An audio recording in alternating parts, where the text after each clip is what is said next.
Assalamualaikum warahmatullahi wabarakatuh.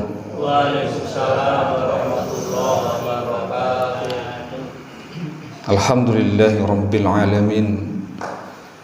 Nahmaduhu wa nasta'inu wa nastaghfiruh. Wa na'udzu billahi min shururi anfusina wa min sayyiati a'malina.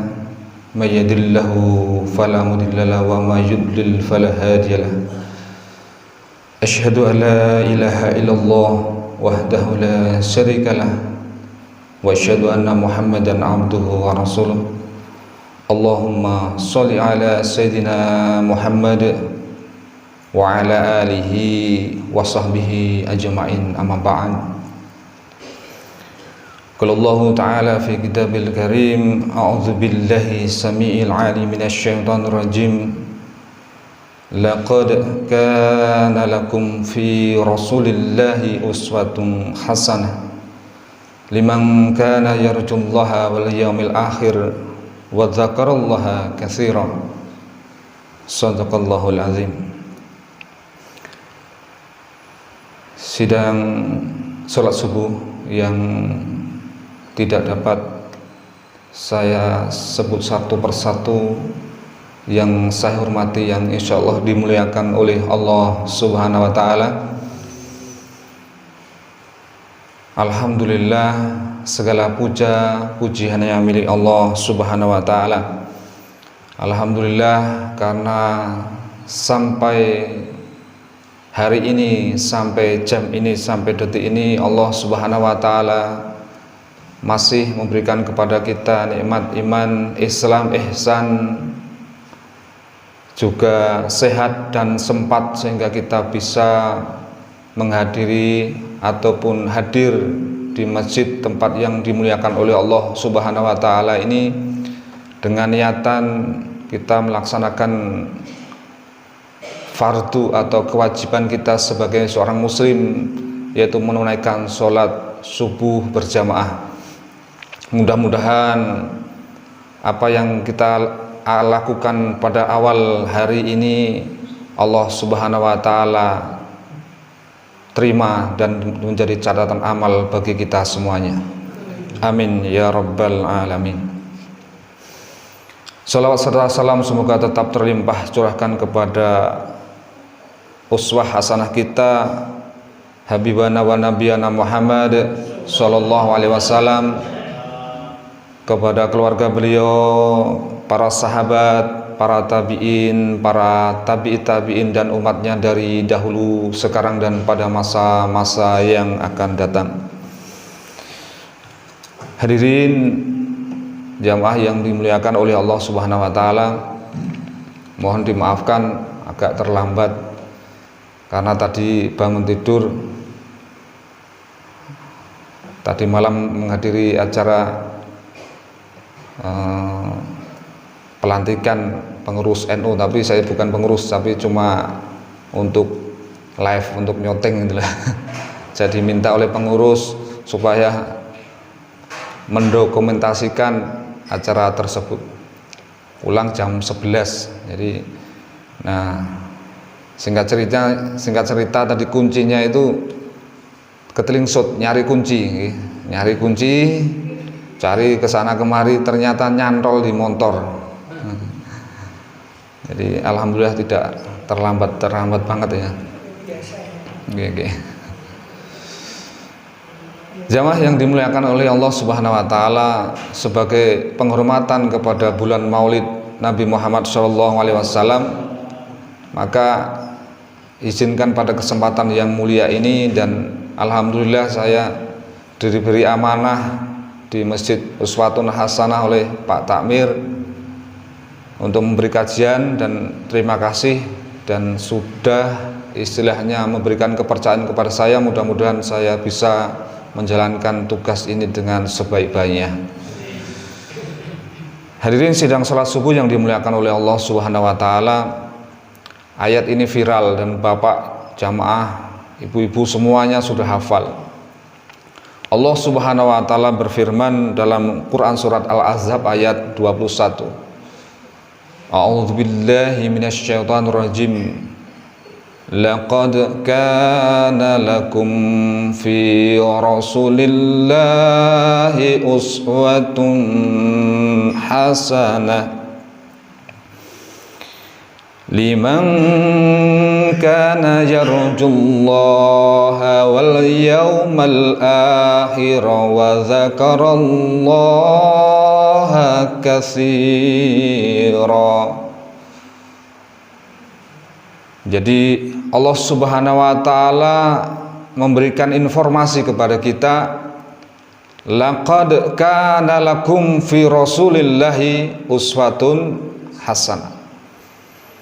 Telah ada, sungguh telah ada di dalam diri Rasulullah Muhammad sallallahu alaihi wasallam suri tauladan yang baik bagi kita umatnya. Jadi penegasan Allah Subhanahu wa taala, kalau ingin mencontoh keteladanan yang baik yang bisa membawa sukses fi dini wa dunia wal akhirat adalah ada pada diri Rasulullah Muhammad sallallahu alaihi wasallam. Lalu bagaimana caranya untuk meneladani, mencontoh ittiba kepada Kanjeng Nabi Muhammad sallallahu alaihi wasallam? Dengan 3 cara. Dengan berapa cara, Bu? 3 cara. Jadi yang pertama, Allah Subhanahu wa taala mengingatkan, liman kana yarjullah.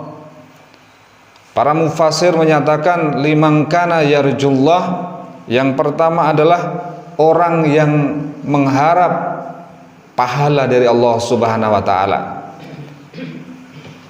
Jadi ketika kita ingin mencontoh Rasulullah sallallahu alaihi wasallam, kita berbuat, kita beramal bukan mengharap pujian orang, bukan mengharap sanjungan orang, bukan mengharap viral, tapi harapan semata-mata adalah mengharap pahala dari Allah Subhanahu wa taala. Kalau ada orang yang dia berikhtiar, dia bekerja, dia berbuat, dia beramal, tapi untuk selain Allah, ya, untuk supaya menjadi orang kaya, ya, menjadi pejabat, menjadi populer, ya, berarti dia tidak bisa mencontoh Rasulullah Muhammad sallallahu alaihi wasallam. Karena Rasulullah itu harapannya, mengharap adalah hanya pahala dari Allah Subhanahu wa taala. Lalu juga ada yang menyatakan adalah mengharap rahmat Allah Subhanahu wa taala, mengharap ridho Allah Subhanahu wa taala. Artinya apapun hidup ini tujuannya adalah rahmat dan ridho Allah Subhanahu wa taala. Maka orang-orang sufi itu membuat doa, ya, sebelum melakukan amal itu selalu Ilahi anta maqsudi waridoka matlubi a'tini mahabbataka wa ma'rifataka. Ilahi anta maksudi, engkaulah yang aku tuju, engkaulah yang aku maksud. Waridoka matlubi, dan keridhaanmu lah yang aku cari. Nah, maka hidup ini kalau ingin mencontoh Rasulullah, tujuannya adalah mengharap rahmat dan ridho Allah Subhanahu wa taala. Juga para mufassir menyatakan mengharap bertemu, berjumpa dengan Allah Subhanahu wa taala. Maka jangan sampai kita hidup ini berharap kepada selain Allah. Karena apa? Pasti menyesal, ya, pasti kecewa. Kita berharap pada atasan, pasti suatu saat atasan kita akan membuat kita kecewa, karena dia bukan Tuhan, dia manusia, pasti ada sisi lemahnya. Hadirin yang dimuliakan oleh Allah Subhanahu wa taala. Yang kedua adalah wal yaumil akhir. Laqad kana lakum fi Rasulillah uswatun hasanah liman kana yarjullah wal yaumil akhir. Jadi orang-orang yang ingin mencontoh Rasulullah, pribadi Rasulullah sallallahu alaihi wasallam, yang bisa mencontoh Rasulullah itu adalah orientasinya adalah akhirat. Orientasinya adalah akhirat. Tujuannya adalah akhirat. Contohnya begini. Ketika kita ingin bekerja, ini ada dua pilihan. Satu, ini pilihan ini ibaratnya ini susah, ini pilihan yang pertama, pekerjaan yang susah, pekerjaan yang ini agak seret ya, agak seret. Tapi ini pekerjaan kalau kita lihat ini mendatangkan ridha Allah yang juga ini bermanfaat untuk akhirat. Nah, sedangkan yang satu ini adalah pekerjaan yang basah ya, ibaratnya. Ini pekerjaan yang basah, yang banjir lah, luber sampai gitu. Yang ketika kita tanda tangan itu inilah mengalir uangnya, tempat-tempat basah itu. Tapi ini menjadikan Allah tidak ridho, dan ini nanti di akhirat kita babak belur ya. Di akhirat kita disiksa itu. Nah, orang-orang yang mencontoh Rasulullah ini ya pasti memilih adalah pekerjaan yang nantinya adalah dia bermanfaat di akhirat, berguna di akhirat. Jadi orang-orang yang mencontoh Rasulullah dia semuanya ditimbang-timbang. Ya, semua ditimbang-timbang. Ini di akhirat ini bagaimana?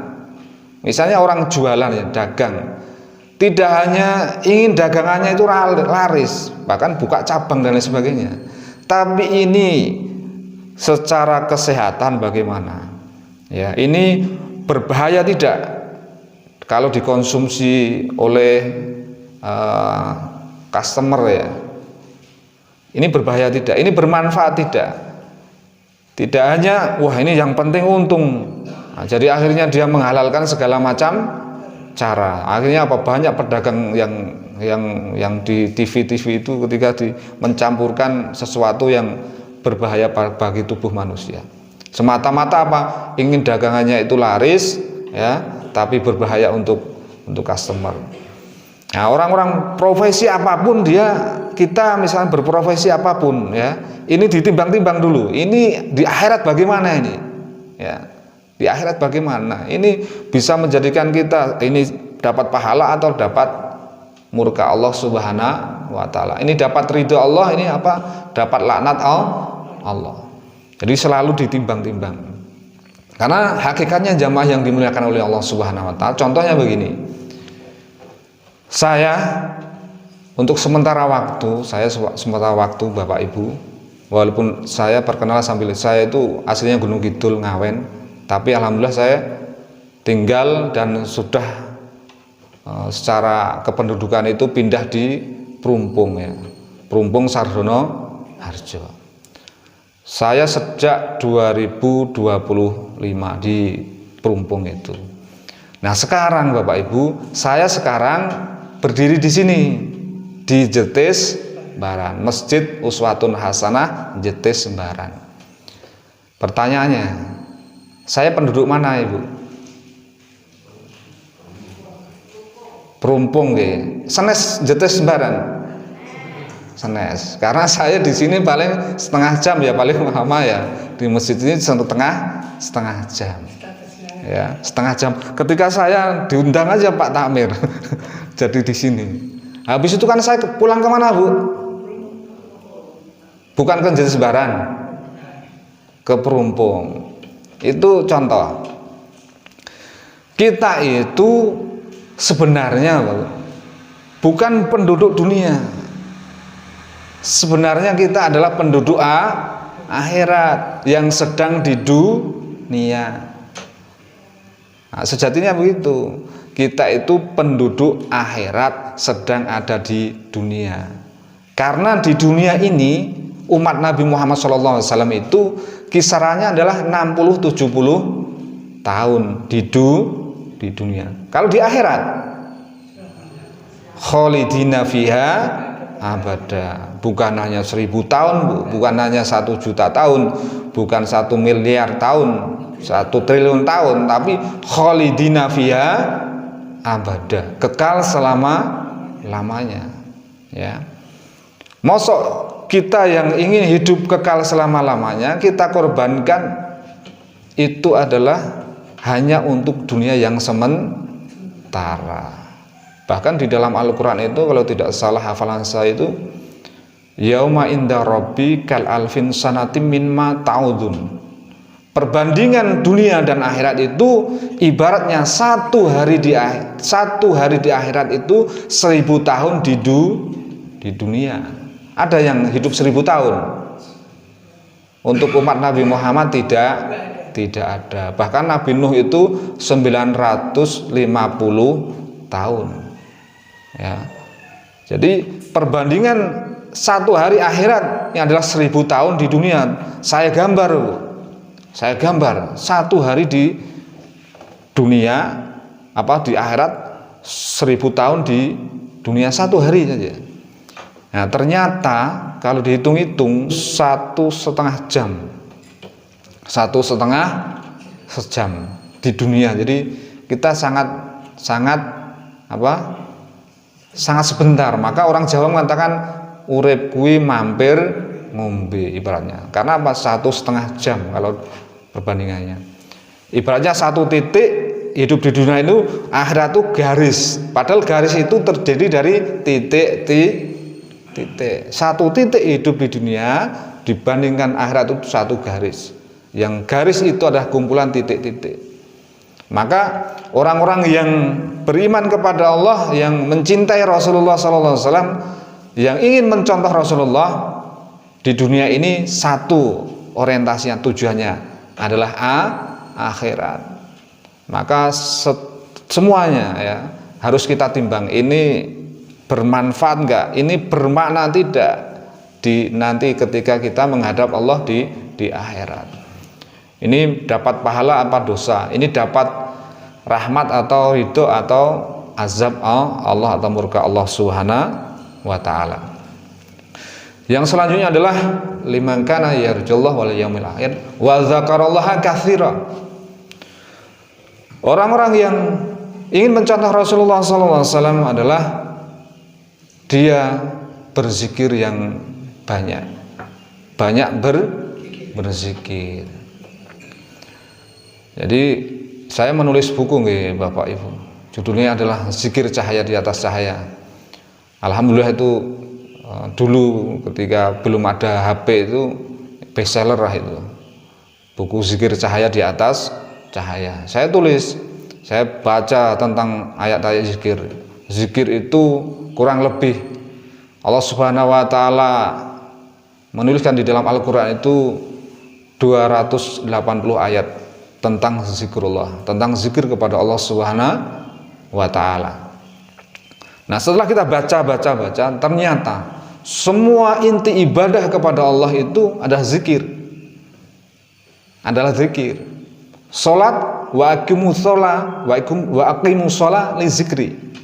Salat itu dirikanlah salat apa?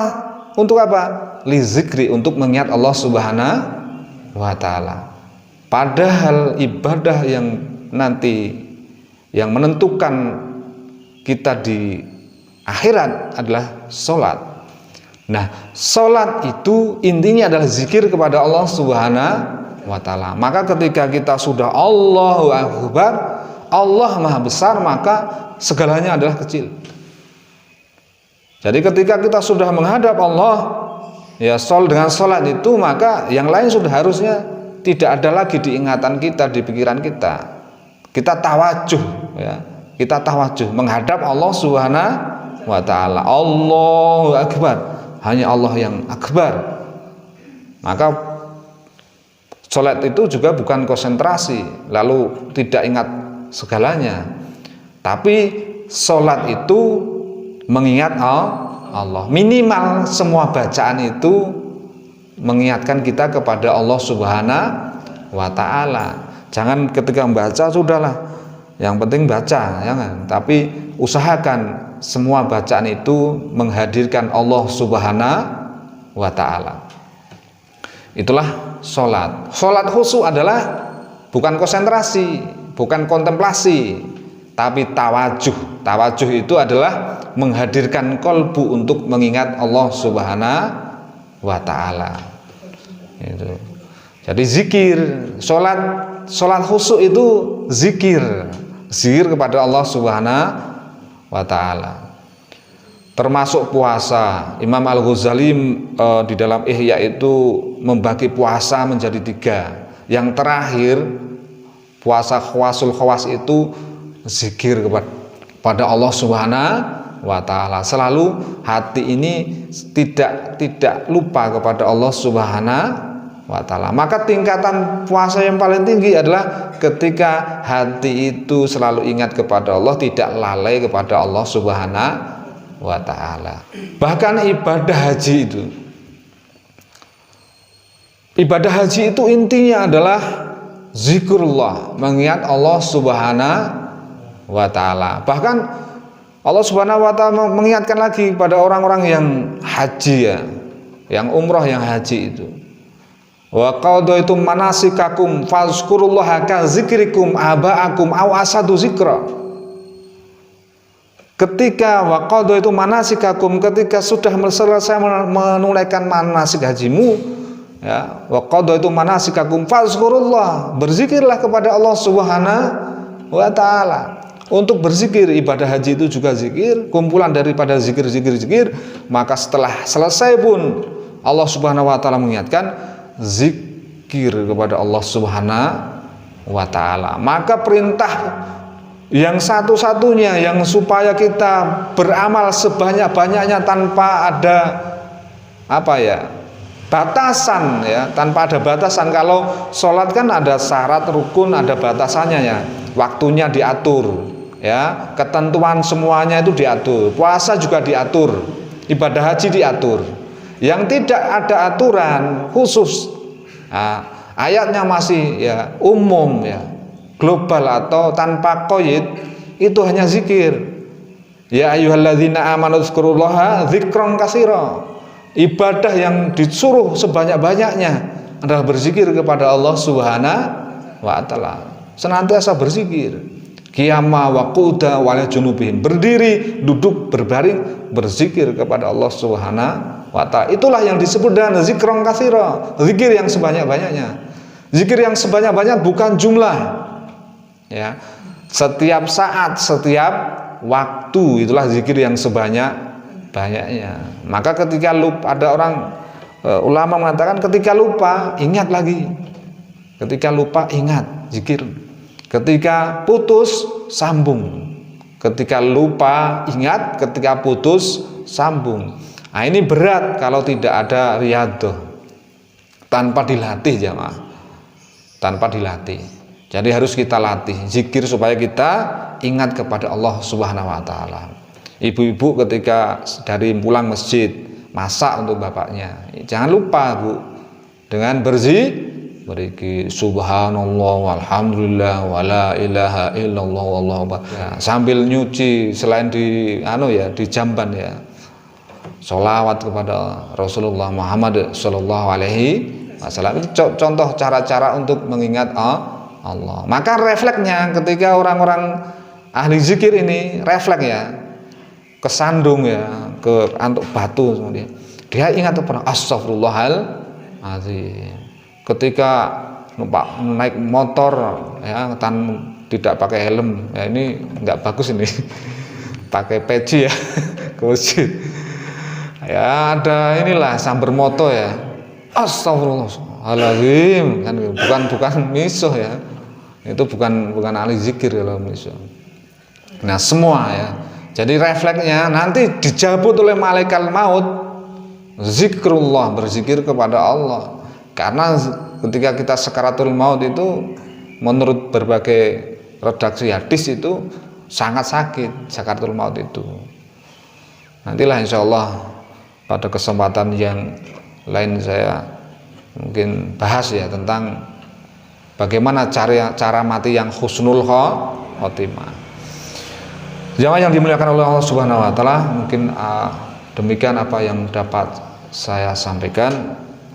Ya, sudah inilah, nanti ibu-ibu nanti yang mau masak, yang mau ke pasar nanti malah ini ya Bu, sudah gelisah ya ilmunya, karena konsentrasi itu mungkin 15 menit lah insya Allah, 15 menit itu sudah cukup insya Allah. Mudah-mudahan yang sedikit ini yang saya sampaikan mudah-mudahan bermanfaat bagi diri saya pribadi dan khususnya untuk jamaah semuanya. Dan kita akhiri pada pertemuan kajian pada Ahad pagi ini dengan kafaratul majelis. Subhanakallahumma wa bihamdika asyhadu alla ilaha illa anta astaghfiruka wa atubu ilaik. Demikian, wassalamualaikum warahmatullahi wabarakatuh.